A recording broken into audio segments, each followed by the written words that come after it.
Yeah, you had to go on your little menopause break and postpone the fight, so yeah. What about that, dog? I was ready before. You needed a little break. Your tummy hurt? Your tummy hurt still? I feel a lot better now. All right, I'm not scared of shit, no. Not at all. Not at all. I was born for this. I was born for this moment. The universe told me this was going to happen. You can ask Mike. I did ayahuasca, called him up and said, we're going to fight on the biggest stage possible. It's destiny. And now here we are years later actually making it happen. I was made for this moment, born to do this, and I'm going to put on the performance of a lifetime on November 15th, and the universe will align for all of its glory and good for God. Jake Paul has reacted to Mike Tyson attacking him during their recent face-off during Fanatics Fest NYC. Tyson asserted that he is more than ready to take Paul down, emphasizing his determination to deliver a knockout. It's happening, we're all here.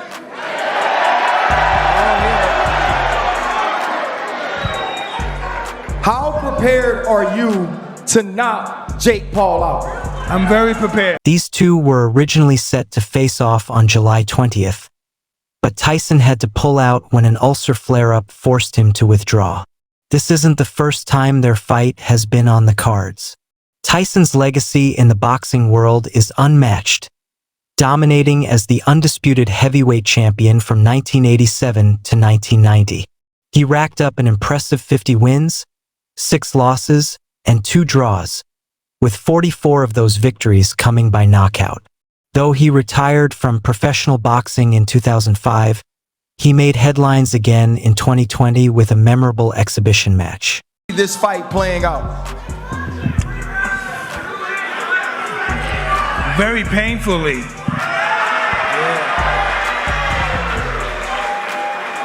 In that bout, the 54-year-old Tyson faced off against Roy Jones Jr., a legend in his own right. Tyson is now set to challenge the 27-year-old Paul, testing his endurance against a far younger opponent. Paul boasts an impressive 10-1 record in the ring, but his bouts have yet to reach the heavyweight caliber that Tyson once faced. Even so, Paul has demonstrated potential and could pose a formidable challenge for the veteran Tyson. So you gotta protect yourself. Yeah, Nate Robinson bringing the... In the trailing game, some game on that grappling. Look like they grappling out there. Nah, they are getting some Muay Thai on. During the recent event, the legendary boxer, a shadow of his former ferocity, presented a calmer demeanor while Paul embraced his role as the event's antagonist, bantering with host Ryan Clark. Tyson revealed that he's back in camp and gearing up for the rescheduled fight date.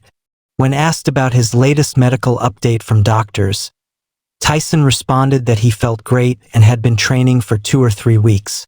He mentioned that he was in camp and ready to fight. I've been training for a while, like 2 weeks, 3 weeks. I'm just asking when you get into camp. I'm okay to fight. But when you get into camp, like when... I'm in camp right now. Very good, thank you. I'm in camp right now. Thanks very much. Thank you. In front of a sold-out theater in New York. The Fanatics Fest finale drew a massive crowd, leaving thousands of fans unable to get in. Tyson kept his composure while Paul seemed to relish the jeers from a hometown audience rooting for his opponent.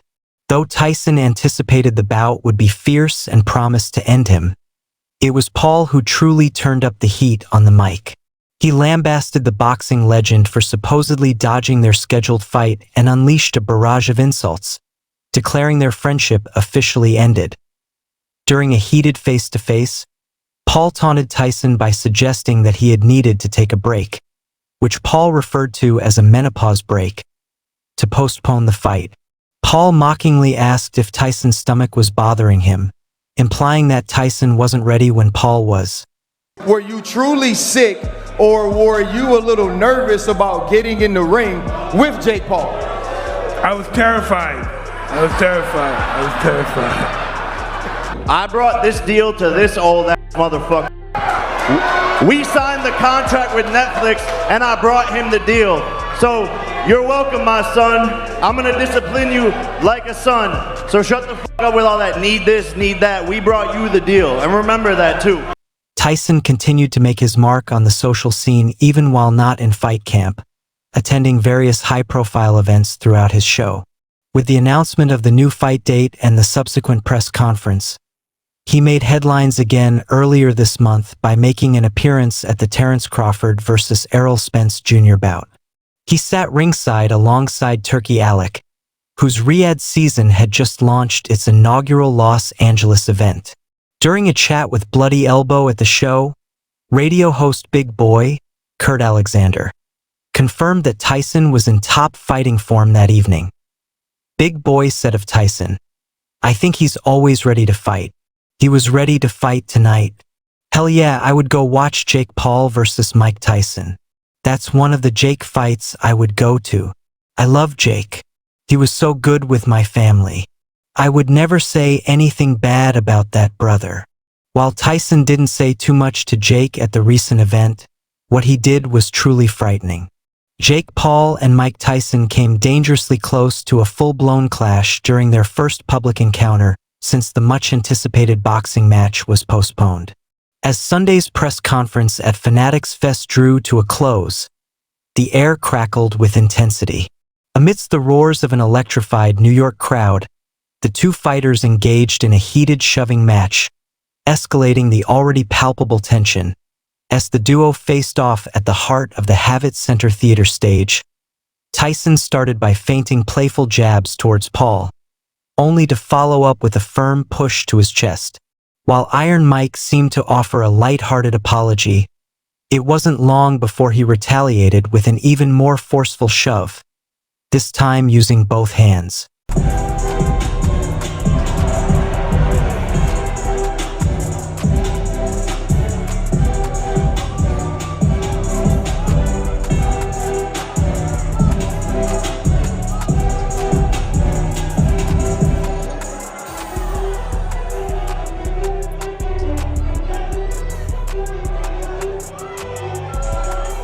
Paul handled the jabs with composure, pressing on towards Tyson while hollering at him and eventually pushing him away. The heated moment simmered down, leading to a final intense stare down between the two before they each departed the stage in opposite directions. Moreover, Tyson confirmed on Sunday that he has since returned to his fighting regimen. Tyson mentioned that the fight was definitely happening and that he was very prepared. He acknowledged facing a small setback due to illness but assured that he had recovered and was feeling good. He added that he was ready to fight and would let his actions speak for themselves when the time came. I'm very prepared. I'm very prepared. I had a small adversity. I got sick, but I'm better. I feel good. Unless unexpected obstacles arise, the heavyweight champions will clash before a roaring crowd of 88,000 at AT&T Stadium on November 15th. Meanwhile, the spectacle will also be broadcast to 270 million Netflix subscribers around the globe. During the initial press conferences held at Apollo Theater and Texas Live for the eagerly anticipated match, Tyson and Paul frequently conveyed their mutual admiration. However, when they appeared together at the Javits Center, the camaraderie that once defined their interactions seemed to have evaporated, leaving behind a palpable tension between the former friends. Tyson dismissed Paul as merely a YouTuber struggling to hold his own against one of the greatest boxers in history. Tyson remarked that Paul, a YouTuber, was set to fight the greatest fighter who ever lived. He noted that while Paul might have faced opponents with similar intentions, the reality would be different this time. Tyson predicted that once he landed a punch, the fight would be over and Paul would end up running. We got a YouTuber fighting the greatest fighter that ever lived. Jake, when you... Every time these fighters sit across from me and it's YouTuber, it's Disney Channel, all that and then you end up on the fucking canvas and you'll see, it's gonna be no different here, I promise you that. I mean, with people with the same intention, but the actuality, no. Catch this guy, because he's going to be running around. But as soon as I catch this guy, it's going to be totally over. When asked if Tyson was the reason for all the attention surrounding the upcoming fight, Paul interrupted, stating that they had signed a contract with Netflix, a deal he had secured. He added a taunt, saying, "You're welcome, my son," and vowed to discipline Tyson as if he were his son. Tyson.